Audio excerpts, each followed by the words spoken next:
Hello guys, today మన special recipe వచ్చి ములక్కాయ ఎడతలకాయ కూర అండి. ఈ వర్షాకాలంలో ది బెస్ట్ రెసిపీ ఏదైనా ఉందంటే ఇది తలకాయ మాంసం కూరేనండి. మరి ఈ తలకాయ మాంసానికి కాంబినేషన్గా ములక్కాయ కూడా వేసామండి. అయితే ఈ రెండు కాంబినేషన్లో కర్రీ సూపర్గా ఉందండి. ఇది ఎలా చేయాలో వీడియో చూసేసేయండి. Let's go.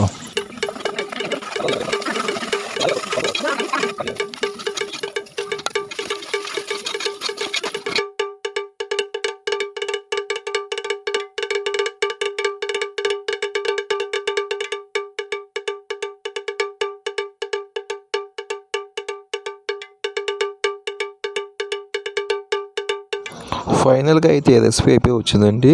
దీనికి మటన్ మసాలాను కొద్దిగా కొత్తిమీర చల్లుకుంటే రెసిపీ రెడీ అయిపోతుంది. Thank you for watching all the guys.